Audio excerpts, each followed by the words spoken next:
За сайн байцгаана уу. За энэ 7 хоногийн Монголоор сони юу вэ гэдэг контент одоо яг хугацаанд оруулж чад өнөг өдөр ингээд хоцорчлоо. За энийг та хөөчлөнө. За гэхдээ бол яг ярих сэдэв маань бол тодорхой учраас хайрцангуй гайгүй болов уу гэж бодож байна.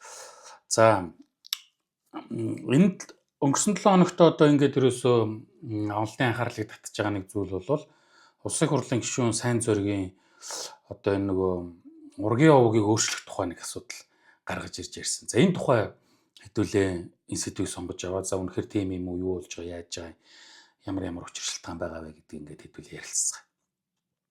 За ерөөсөө сайн зураг гишүүн энийг бол ингээд санамсруугаар бас гаргаж ирсэн биш юм байна.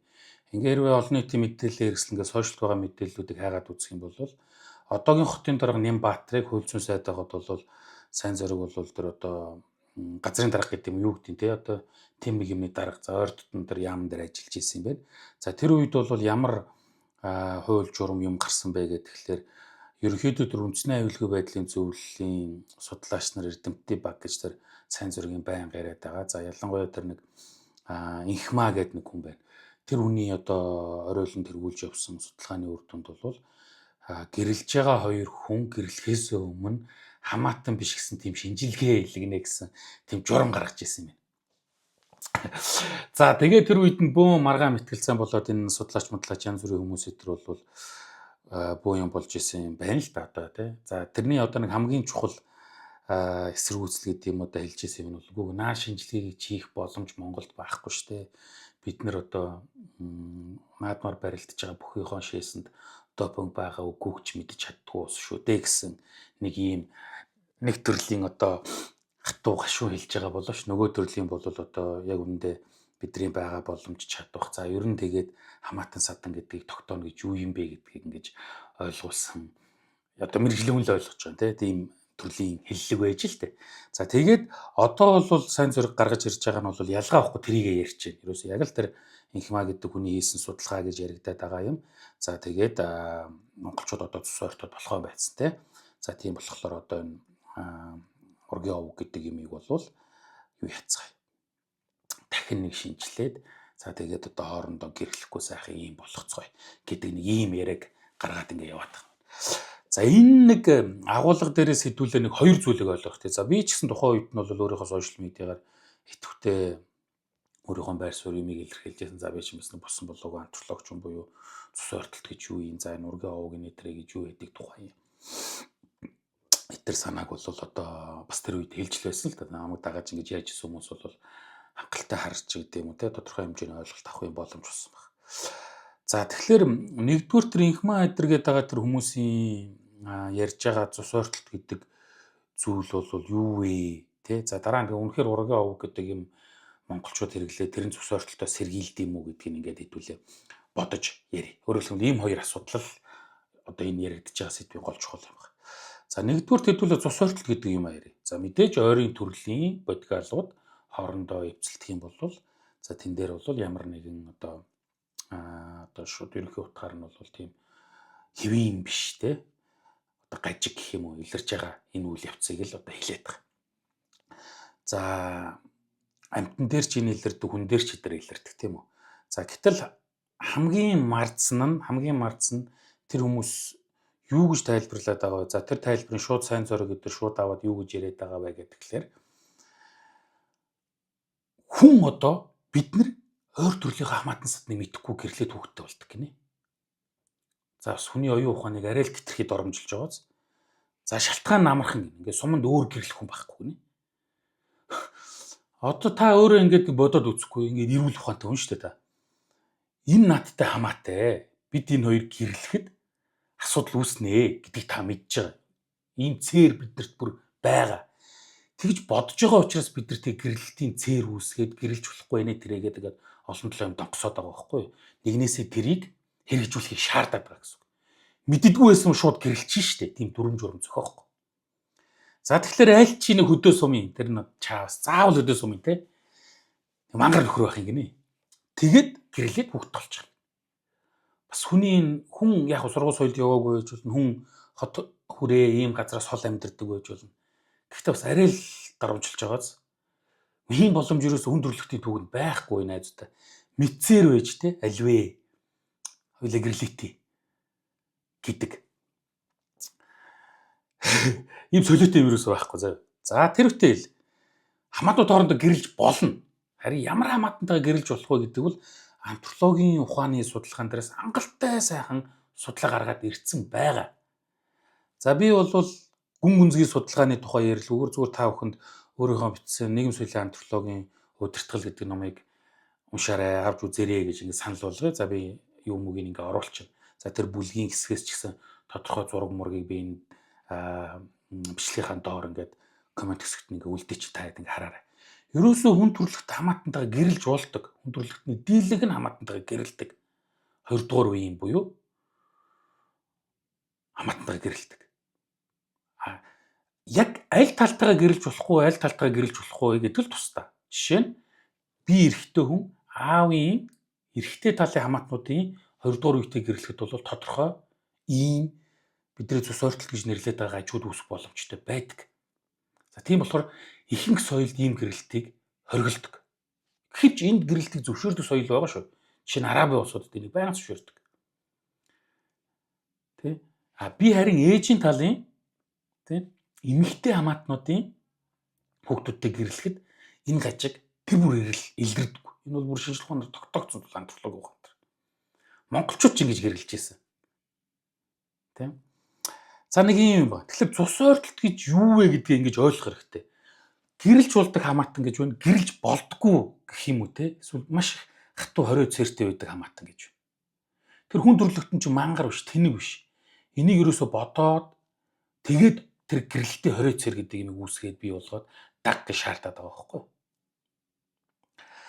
За хоёрдугаар зүйл буюу тэр хүмүүсийн хийсэн судалгаа гэдэг. Гэтэл одоо би энэ доор ингээ хоёр өөр тийм генетикийн ухааны шүүх шинжилгээний байгууллагад ажиллаж байсан болоод хүмүүсийн генетик лаборатори эрхлэгчийн хүмүүсийн яриаг та нарт оруулан та нар өөрсдөө уншаарай. За тэр Гамболд гэж хүн болвол тэр инхма зэрэг хүнийг бол ийм судалгаа хийгээгүй. Тэ? Харин ч тэр Гамболд гэдэг хүмүүс бусад хүмүүстэй хамтарч хийсэн тэр Монголд хийсэн ерөөсөө цорын судалгааг тэр хүн хийсэн судалгаанд энэ хүн ерөөсөө оролцоогүй. Тэ? Ямар нэгэн илтгэл ийм судалгаа юм мэрэгжлийн хүмүүс тайлбарлаж, таниулж, бүр мэрэгжлийнхээ хүрээнд ч хүлээн зөвшөөрөгдөг хүн гэж бичсэн байл. Ярилцлаган дээр. Өөрөөр хэлэх юм бол тэр инхмаахан байнга ишилж авч яриад байдаг судалгаагаа өөрөө хийгээгүй. Өөрөө бусдын хийсэн судалгааг буруу ойлгосон. Тэгчээд үндэсний аюулгүй байдлын зөвлөл зэрэг тийм нөлөө бүхий ажилтай байсныгаа дайлимдуулж шийдвэр гаргах одоо тийм Нямбатарч байт юм уу тийм энэ сайн зориг үлээ тийм зэрэг ийм дутуу мэдээлэлтэй мэрэгжлийн бус хүмүүсүүдийг болвол айлгаж эмээлгэж цус ойртоод болохоо байла. Монголчууд одоо 92% цус ойртсон гэдэг ба шүү дээ. Тэр хүний ярьж байгаагаар бол гэж ичээж за айдас дээр нь тоглож ийм дүрм журм хөөлүүдийг батлуулаад яваад байдаггүй гэж одоо тэр хүмүүс бүр хэлсэн байна. Энэ одоо маш сажигт энэ бол шинжлэх ухааны судалгаа биш. Тэгэхээр та нар өөрсдөө энийг уншаад өөрсдөө дүгнэлтээ хийнэ үз. Одоо би таныг ямар дүгнэлт хийх яах гэдгийг ч юм бол яахгүй. Тэгэхээр өөрөөр хэлэх юм бол одоо ингээд хоёр зүйл энд үндсэндээ гарч ирж байгаа. Монгол улс яг одоо ийм судалгаа хийгээл ингээд тогтоох чадамж болцоо чинь тэр Гамболд гэдэг судлаач хэлж байгаа бол шүүх шинжилгээний газар л байгаа. Гэвч тэр газар тийм судалгаа хийж байгаагүй. Хийх ч үүрэгтэй ч биш. Үүрэг шал өөр зохион байгуулалттай тийм юм. Монголд хангалттай баримттай судалгаа хийгдээгүй байхад ямар ч баталгаагүй нотлохоогүй ийм судалгааны үр дүн дээр тулгуурлаж Монголын хүн амын 92 нь ямар нэгэн байдлаар цус ойртсон 40 хэдвэл хэдөө билээ бас аюул өндөр байгаа. Ерөөсөө ингээ болохоо байцсан бүр ингээ сүрч байгаа шахуу ийм дүгнэлт гаргаж худлаа ярьж за тэгээд нэг ийм шийдвэр гаргаж ингэж явж байгаа байдал нь болохгүй гэж хэлж байгаа. За дээрэс нь монголчууд ургийн овог хэрэгжилж исэн. Гэтэл тэрийг 25 онд нуус тогтоол гаргаж хориглоод хэрэглэхээ болсон. Эсвэл тэрийн сайн зураг одоо буруу ойлгоцсон 23 он тийм тогтоол гаргасан гэж худлаа яриа явж ил 2-3 ярилцлаган дээр. Ийм тогтоол байхгүй. Гаргаад нэргээ гаргаж ирдэггүй наад хүмүүс ч. Нуус тогтоол гэдэг. Ийм нуус тогтоол гэж юусоо байхгүй. Сүүлдээ бүр Нямбатарч тэр сайн зөрөгч тэр сүүлдээ тэр 12 онд юу гэж балаарсан байдаг вэ гэхэлэр 12 доо sorry нөгөө сайд байхдаа юу гэж балаарсан байдаг гэхэлэр 1915 онд Польшийн эрдэмтэн Котвич Монгол Түн амын тооллого хийгээд тэнд ургийн бичгийн ургийн овгийн бүр чагсаалт байсан гэдэг шудлаа ярьдаг. Тэр түүхэн баримтыг үтсэн мэрэгжлийн түүхчид. Жишээ нь Монгол Улсын их сургуулийн түүхийн профессор Уронгоо тэргүүтэй хүмүүс тэн дээр ямар ч ургийн овг мовг бичсэн юм байхгүй уучлаарай. Зүгээр л хүн амын хагас дутуу тооллого байгаа.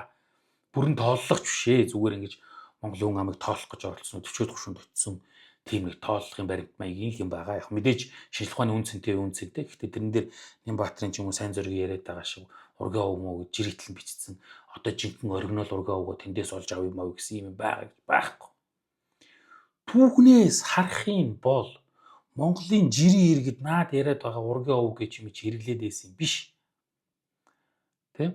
Батмөх Даян хаанаас хойш бол язгууртнууд тэ одоо чинь хамгийн алдартай цэцэн хаан маань ургийн бичиг идрүү тэ боржгоо эдрэг янз бүр юмрчихсэн. Гэхдээ тэр чинь бидний бодоод байгаа баахан хамаатнууд нийлээд боржгон болцсон юм биш. Эн чинь ерөөсөө сүүлийн үеийн түүхийн судлаачдын эрдэмтдийн үзэж байгаагаар засаг захиргааны нэгжийн нэр байсан гэдэг байгаа байхгүй юу? Үрэнхай, Түмэд, Баяд, Дөрвөд эдгээр ч өнөөгийн Баян онгор ар хангай гэж байгаа юм шиг засаг захиргааны нэгж байсан болохоос биш. Тэ? Бага хамаатнуудыг нийлүүлээд Баядууд, Дөрвөдүүд болгоцсон юм. Эсвэл халахууд болгоцсон юм. Ердөөсөө биш ээ. Ингэж ойлгох нь буруу. Яг энэ судалгаанууд надад англиар л да. Англиар болохоор тэгээ манайхын уншиж ойлгодог юм шиг байна. Энгийн иргэдэд хэдүүлээ муулаад яг судлаачд нь хүртэл чадахгүй шүү дээ яг үнэндээ. Тэгээ ингээ бодлоо яриад байдаг. Гэт социализмын үед Маркс гэдэг үгний онолыг бид нар дагаж явсан. Марксийн онолоор бол ард түмэн бүрэлдэхүүн цус газар гэж хоёр чухал юм байх хэвээр. Цус нь яадгийг бага хамаатнууд нийлээд нэг овг болдог. Тэр овгууд хоорондоо нийлээд аймаг болдог. Тэр аймагуд нийлээд улс болдог гэдэг нэг юм балай формацийн онол, таванчлалт формацийн онол гэдэг юм ярьжсэн. Тэрэнд итгэж ийсэн. Уучлаарай Монголын түүхэнд нүүцлэлийн түүхэнд байгаа тэр овг гэж орчуулагдаад байгаа нэр томьёо чи ерөөсөө хамаатан садныг нэрлэж ийсэн биш. Харин төр гэдэг юм бий болчоод хэсэг нөхдүүдийг нийлүүлж аваад захиргааны нэгж болоод тэр овг, энэ овг, тэр аймаг гэж нэрлэж ийсэн байна гэдэг судалгааны үр дүн гараад одоо бүр 20 гаруй жил 30 жил болчихлоо. Ингэж хэлж ярихгүй бол таны судалгаа хүлээн зөвшөөрөгдөг үнэлэгдэхэргүй болчихлоо. Хуучин шиг овгууд нэг хамаатнуудын нэгдэл байсан гэх юм бол уучлаарай ерөөсөө бүтэхгүй. Тэр би энэ талаар судалгаануудыг бол ингээд та нарт доор нь оруулаад өгчий. Таад өөрсдөө тэгээд уншина. Энэ мэдээж хөөж унших хэрэгтэй. 2 3 судалгаа уншаад ингээд болчдөг юм бас биш. Ийм юм байгаамаа. Тэгэхээр монголчууд нэг овг хэрэглээл, овгоо мэдээл, тэгэл хоорондоо гэрлэхгүй байсан. Наад чи үлгэр зохиомл зүйл, тэ? Жирийн иргэд юу тийм овг мов хэрэглэж байгаа бичиг үсэг байхгүй. Юу ургийн бичиг хөтлөх. Тийм байхгүй. Бичиг үсэгтэй болж ич саяхан судалж байгаа. Тэр үтэл дэлхийн түүхэнд ургийн бичиг гэдэг юм чи одоо family tree гэдэг манай сайн зэрэг хэлээд байгаа те.